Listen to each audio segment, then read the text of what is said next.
It's Friday afternoon and a friend calls. There's a last-minute deal to Portugal in 2 weeks, but the flights, they need to be booked today. In a house, that phone call comes with a to-do list. Who's checking the mail? Who's going to cut the grass?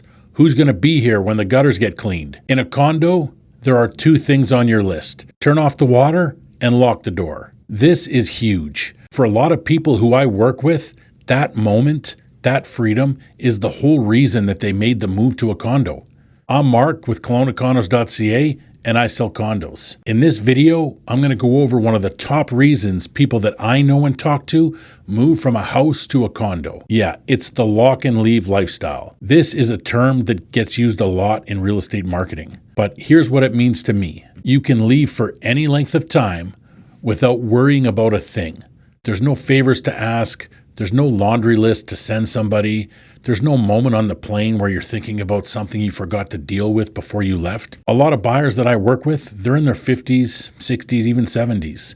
The kids have moved out, work's either slowed down or they've retired. And at some point, the question becomes, do we actually need or want all of this space and the maintenance that comes with it? Or do we want to be traveling and enjoying our life? For a lot of people, that answer is what attracts them to a condo. Now, I'm not saying houses are bad. You've probably raised your family in a house, and families, they need space, they need storage, and a yard. I get it. We raised our family in a house. But a house always comes with stuff to do. And if you're not doing it, you're paying other people to do it. The yard, painting the trim, cleaning the gutters. Yeah, I remember. I spent years working for free every weekend. And I say working for free because I don't enjoy exterior maintenance or yard work. These were just jobs that I had to do, but I didn't get paid for. For me, the honey-do list, it came with a sigh and it never ended. And when you're away, there's always something in the back of your mind. Who's checking on the place? Did I remember to deal with this or that? Sometimes it's even, can I trust the person that's house sitting? I remember we went away for a few weeks in the summer. We had a programmable thermostat. Well, guess what? Our smart thermostat, it turned off the air conditioning the day after we left. We got home at 8 p.m. one night, a few weeks later, and it was 38 degrees in our house. It was so hot that my wife's makeup melted. Don't get me wrong. I'm not saying my wife wears a lot of makeup, but it still melted.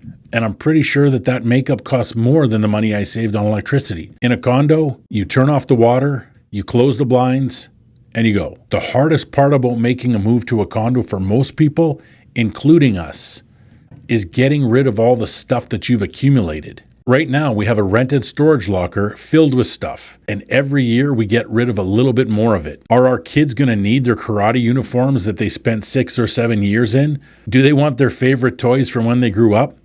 I'm pretty sure that this is an us thing, and then our kids really don't care. But we think that they might care someday, so we keep storing it. So what does this actually look like day to day?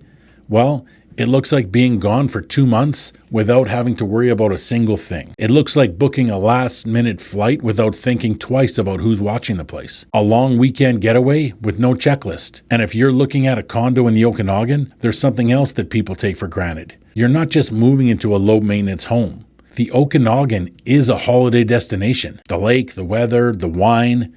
We get over 2,000 hours of sunshine a year. You lock the door and you go to Portugal in January.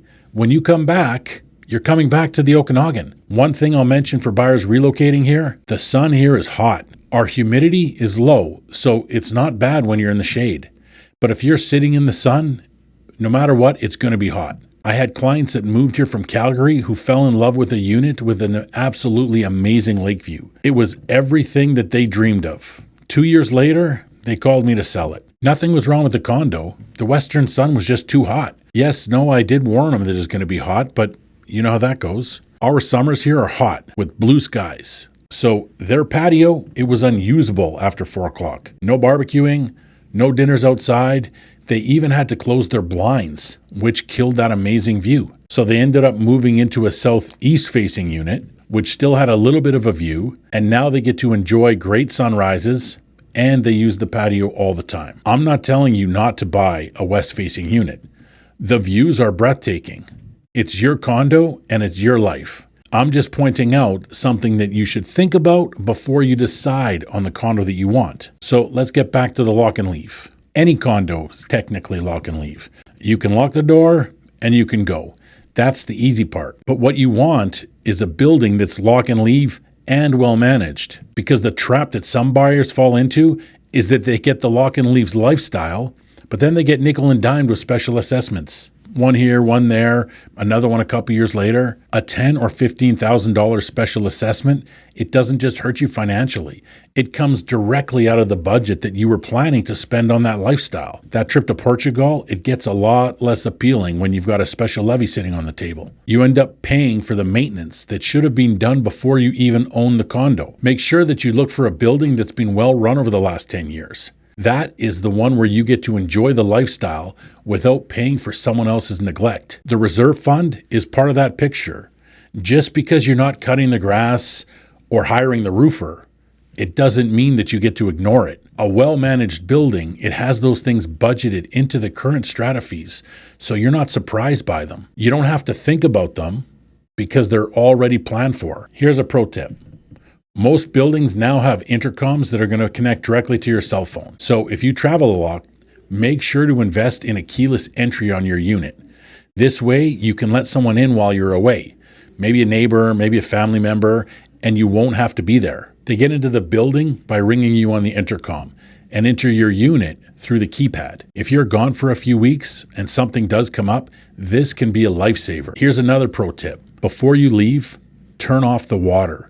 Every single time, not even if it's just for the weekend. This is the single most important thing that you can do before you go anywhere.